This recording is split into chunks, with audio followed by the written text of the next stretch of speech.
What happens when a king ignores God's battle orders? Today, we uncover one of the Bible's most unsettling stories.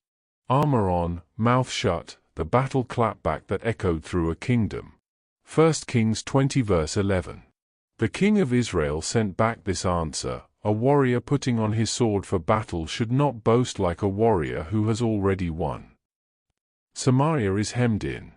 Outside the walls, King Ben-Hadad of Aram has arrived with 32 allied kings and an army that looks endless. He sends messengers to Israel's king, Ahab: "Your silver and gold are mine, and so are your wives and the best of your children." Shaken, Ahab agrees. But the following message is worse: tomorrow, Ben-Hadad's officials will walk through every house and take whatever they want. That finally hardens Ahab. He gathers Israel's elders. They urge him not to give in. Ahab refuses the new terms. In his tent, already drinking, Ben-Hadad boasts about the dust of Samaria. Ahab answers with a line that snaps like a spear: a warrior putting on his sword for battle should not boast like a warrior who has already won. The gauntlet is down.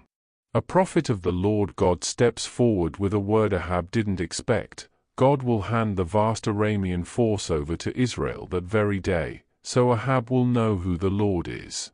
The plan is strange: send out the young provincial officers first. Ahab counts 232 of them, with 7,000 more behind.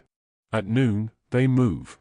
Ben-Hadad, still drinking with the kings, gives a sloppy order: whether the men come for peace or for war, take them alive. Confusion follows. The young officers strike cleanly, Israel surges from the city, and the Arameans panic. Ben-Hadad flees on horseback: the field belongs to Israel. The prophet returns: strengthen yourself, because the Arameans will be back next spring. In Damascus, Ben-Hadad's advisors reframe the loss. Israel's God, they say, is a God of the hills: fight on the plains and victory is certain. They rebuild the army and march to Aphek, a flat, unforgiving field. Israel arrives looking like two small flocks of goats while Aram covers the countryside. Another word comes from God: because the Arameans claim the Lord rules hills but not valleys, he will give them into Israel's hand so all will know who he is. For 7 days, the armies face each other.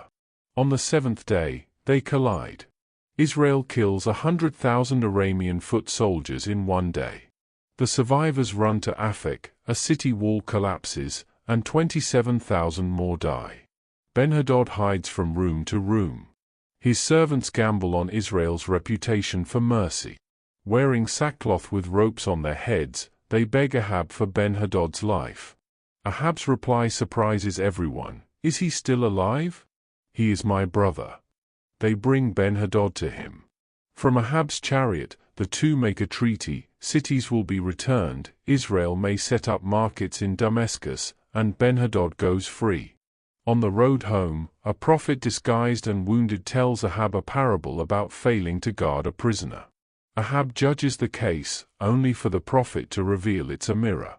"Because you spared the man I said must be destroyed," the word of the Lord declares, "your life will be for his life and your people for his people." Ahab rides back to Samaria angry and sullen, a king who answered boasting with wisdom, won 2 battles against impossible odds, and then lost the plot when mercy blurred into disobedience. Ahab's proverb still rings: a warrior putting on his sword for battle should not boast like a warrior who has already won. 1 Kings 20 verse 11, NLT. It's humility before headlines. Focus over flex. But the bigger lesson is this: victory doesn't erase obedience. Ahab's early win did not give him permission to rewrite God's instructions. Street-level lessons. 1. Boast after the bell. Results talk. Strap in quietly, wait for people to celebrate you when the armor comes off and all the results are in and validated. 2. A first win isn't a free pass. Momentum is a gift, keep obeying the plan that brought it. 3. Drunk leadership makes dumb calls. Ben-Hadad's pre-game party became his downfall. Discipline is greater than vibes.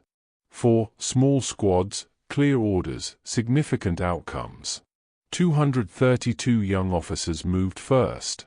Start with what you have and move with clarity. 5. Mercy needs boundaries. Compassion without assignment awareness becomes compromise. 6. God is God in the valleys too. Markets flat? Strength fading? Same God, same power, hills or plains, land, sky or water.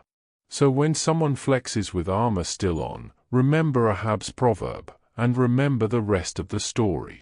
Stay humble. Fight focused. Finish clean. Trust in God only. Please subscribe so you will know when we post more stories they never preach.